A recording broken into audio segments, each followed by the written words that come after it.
Hi everyone, Shane R. Monroe here. Xbox achievements, PlayStation trophies, Steam achievements, these are all these little hits of dopamine that can help make a good game into a great game. What if I told you that right now you could get achievements for playing old games, classic arcade games and console games, PlayStation, PlayStation Portable, PlayStation 2. Yes, you can still achieve trophies and achievements today for these classic systems thanks to something very clever called Retro Achievements. I'm going to show you how to do it. Stick around.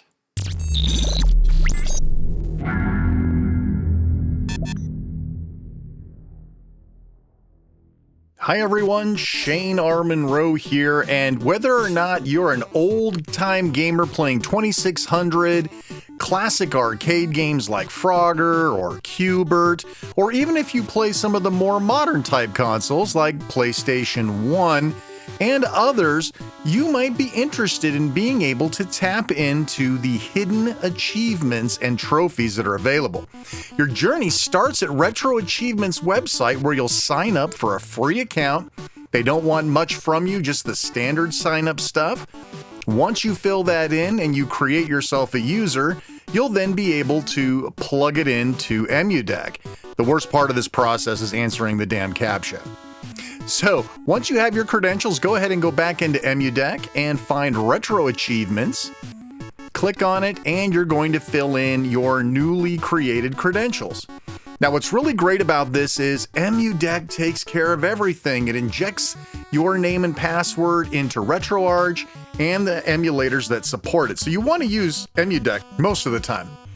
And we are successful. Now, real quick, let's talk about what emulators are supported.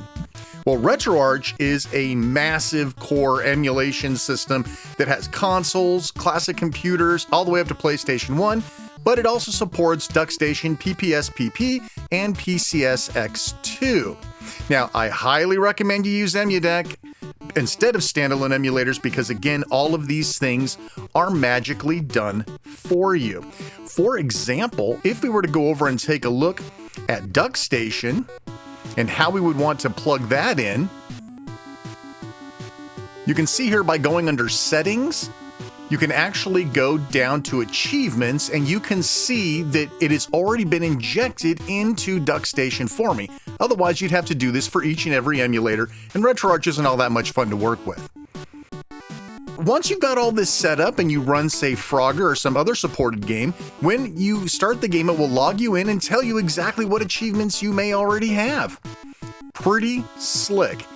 For example, we're going to look at Asteroids here. Asteroids is another one on the Atari 2600 that supports this stuff. You see I'm signed in as Dark Uni. I've got 19 of the 18 achievements already unlocked.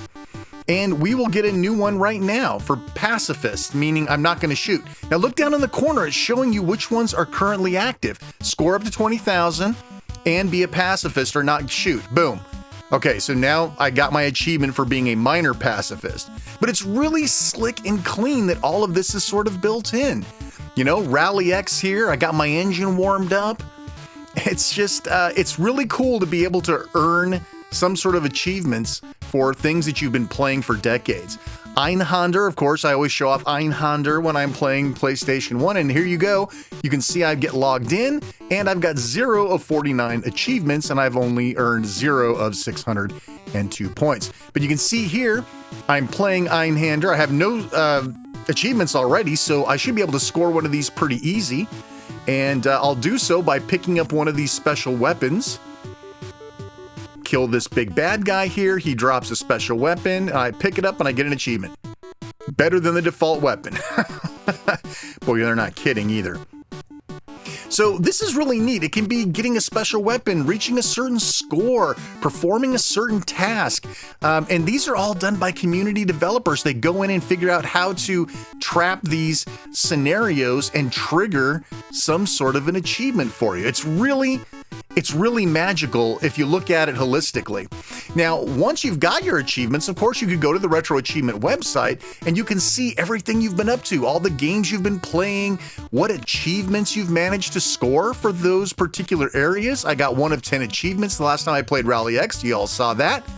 So it's really, really cool to be able to track everything going on. Now, if you use Steam ROM Manager, there's even something a little different going on over here. So if you go ahead and scrape, say, DuckStation or Einhander or Game Boy Advance or whatever, this injects your games into Steam.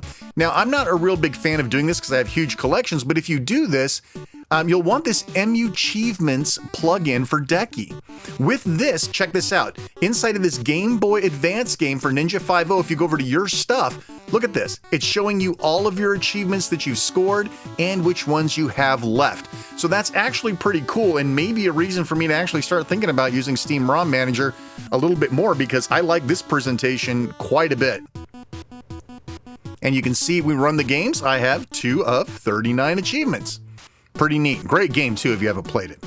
And of course, what's the fun of high scores if you're not chasing them with your friends? You can follow your friends on the Retro Achievements and see what they're doing, what they played last and when. What sort of achievements do they have? And you can go digging in there and see what your friends are up to.